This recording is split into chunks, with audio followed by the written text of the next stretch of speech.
take the love language quiz if you haven't, especially if you're interested in being in a relationship or you want to better understand your significant other. Maybe the communication isn't going so well. Maybe it's because the way they communicate is different than the way you communicate, and the way you're showing them love, it's not being received well because you're showing them love in your love language and not in theirs. And oh, I have been there.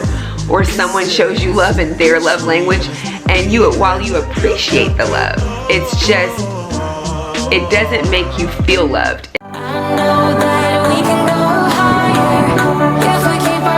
Hi YouTube, welcome to my channel, Fit with Tiff 100. I'm going to share a little bit more about my channel, so stay tuned.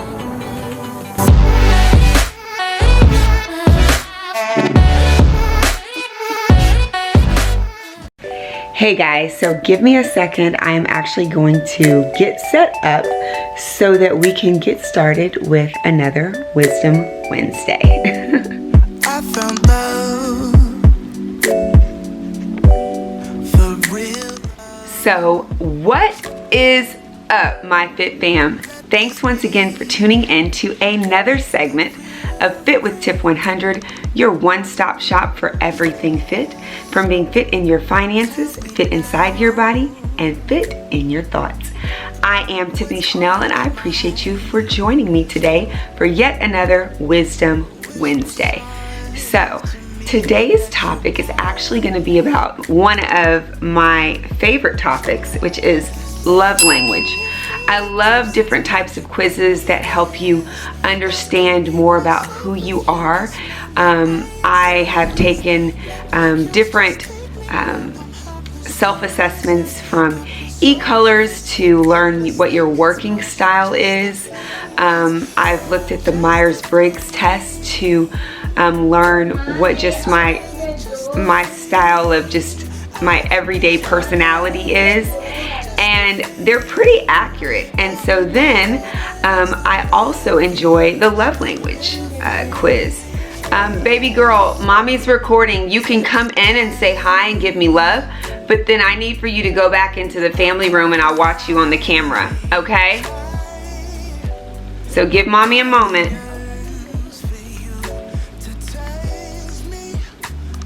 Baby girl was not worried about me until she heard me talking to you. So I brought my trusty little iPad, and I figure I could refer to my notes during this Wisdom Wednesday, so bear with me, guys. So for this video, I have to give a special shout out to one of my subscribers, the Harrison Family Vlogs. Check him out if you haven't already.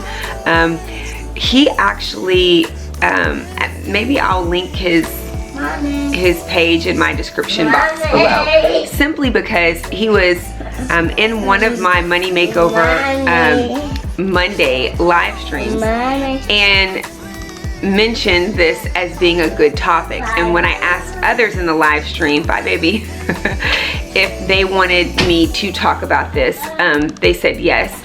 And so since this isn't about money, I decided to make it as part of my Wisdom Wednesday segment. So I'm not sure if you are familiar with the topic of the 5 love languages. However, there's a whole book about the 5 love languages if you haven't checked it out. And there's a short quiz that you can take to discover what your love language is. And some of you may wonder, well, why do I need to know what my love language is? Well, when you are in a relationship, and this could be anything from dating to friendships to marriage. Actually, on their website, let me see. Maybe I will link an image of what I'm looking at, but here they have books for couples, for singles, for men, people in the military, children, and teens, and it's all about the 5 love languages and how the 5 love languages can help you in whatever relationship that you're in. Now, I took the 5 love language profile quiz a couple of years ago, and my top love language turned out to be acts of service. And one thing I want to say, guys, I think depending on where you are in your life, it might determine how you answer those questions, because I'm pretty sure prior to having my daughter and being in my house and having a lot of different responsibilities, I'm pretty sure my love language would have probably been something different. But when your life changes, the way you see things and likely what your needs are changes. So my top love language actually was acts of service, and when I took it, the way it looked was like this. Maybe I can show you this. I don't know if you can. I don't know if y'all can see that or not. Oh, you're not going to be able to see it because the screen is. Maybe I will. Well, it doesn't matter. I'll just talk you through it. So the way it looked is it ranked it. So I got a 9 for acts of service, but then I also got an 8 for quality time. And then it went down, you know, words of affirmation, physical touch, receiving gifts, that sort of thing. And what it said for acts of service is, can helping with homework really be an expression of love? Absolutely. Anything you do to ease the burden of responsibilities weighing on an acts of service person will speak volumes. The words he or she most wants to hear is, let me do that for you. Laziness, broken commitments, and making more work for them tell speakers of this language their feelings don't matter. When others serve you out of love and not out of obligation, you feel truly valued and loved. Another thing was right underneath acts of service, as I mentioned before, I had quality time. And quality time states, in quality time, nothing says I love you like full undivided attention. Being there for this type of person is critical, but really being there with the TV off, fork and knife down, all chores and tasks on standby, makes you feel truly special and loved. Distractions, postponed activities, or the failure to listen can be especially hurtful. Whether it's spending uninterrupted time, talking with someone else, or doing activities together, you deepen your connection with others through sharing time. And there's also statements about words of affirmation and physical touch and receiving gifts. So what I plan on doing is sharing more of this in like a screenshot image later on in this video. But what I wanted to also share with you guys, so I took this quiz again 2 years later this year, and I learned that my love language is still acts of service, but hold on. Sorry guys. Hello? I'm recording a video. Okay. Sorry guys, my life. When I retook this love language quiz, baby girl. Okay guys, so when I took this quiz again 2 years later, I noticed that acts of service was still pretty high at like 37%. Then underneath it, surprisingly enough, quality time came in at 20% under words of affirmation, which was 30%.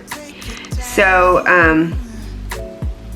I don't know what changed and why I moved from quality time coming so close to acts of service and now words of affirmation comes closer. I'm not sure. Maybe, let's see.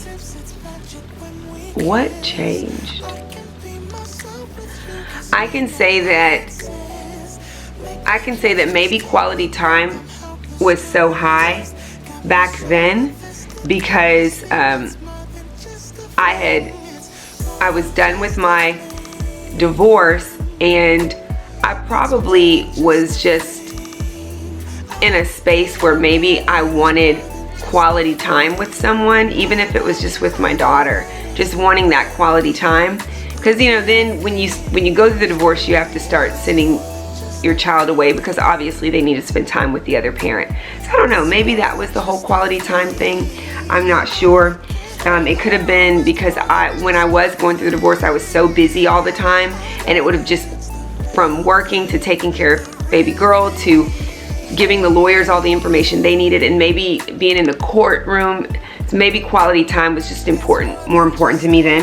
I still say it's important now, but now that we're going through all of these changes where you're having to stay in more, maybe in my mind I'm just thinking, well, you know, how are you going to spend quality time when you're always in your house? And then maybe words of affirmation is so huge now because I'm so heavily on a social media platform, and what you do see from people are words of affirmation. So that could be the reason for the change. I'm not sure. But those are my results. And then underneath that comes physical touch, and then receiving gifts is pretty low. Now, I want to tell you this, just because someone is low on, let's say, receiving gifts, it doesn't mean they don't like to receive gifts. It just means that that's not the highest part of their love language. And I wouldn't necessarily say that one love language is better or worse than the other. It just really depends on the person and their personality. But I would encourage you, take the love language quiz if you haven't, especially if you're interested in being in a relationship, or you want to better understand your significant other. Maybe the communication isn't going so well. Maybe it's because the way they communicate is different than the way you communicate, and the way you're showing them love, it's not being received well because you're showing them love in your love language and not in theirs. And oh, I have been there. Or someone shows you love in their love language, and while you appreciate the love, it's just, it doesn't make you feel loved. I don't know if that makes sense. If that makes sense. If any of this makes sense, drop a heart in the comment section and let me know that it makes sense. So guys, another thing that I wanted to display for you is actually this love language chart. I thought this was the coolest thing because it basically explains everything and sums it up. I'm gonna scoot over. Let's see if I scoot over here. You should be able to see the chart here. So I'm not gonna read all of it, but basically it says the 5 love languages. Discover how to love your spouse. This is on the Marriage 365 site. So you've got words of affirmation, acts of service, quality time, giving gifts, physical touch. Then it says, what is it, how to express it, and after conflict, what to do. There are also some other ones that I thought were really neat that I'll probably also put up next, because it talks about what it is, but what I liked is that it also talks about what not to do for this person. So like if a person's love language is physical touch, maybe the thing that you don't want to do is straying away from holding their hand. Maybe they like PDA and public display of affection and they want to hold hands. Well, you don't want to stray away from that. Or maybe they like to just have their have you embrace them from time to time, just a simple hug. You don't want to not do that if physical touch is something that they appreciate as one of their top love languages. So I will go ahead and link that other chart here so that you can see what that chart says. And so hopefully guys, this video was somewhat helpful. I feel like I rambled a little bit, but I think it is important to understand your love language and how you receive love, like how love is well received in your life or in your heart or mind. And it's important for you to also understand other people's love languages, because you may think that you are showing them love, and in your mind you're showing them love, but it's probably not being received that way, because their love language might be something totally different. So I would just encourage you, whatever your love language is, allow the person that you're in a relationship with to know what that love language is so that they can express it to show you that they truly do love and appreciate you, and learn their love language so that you can express it to them and show them that you truly do appreciate them. Here. I'm gonna let her sit with me because she's looking. Well guys, thanks once again for rocking with me for yet another Wisdom Wednesday. Until next time guys, always stay fit in your thoughts. And I look forward to seeing you in my next video or live stream. Take care. Bye.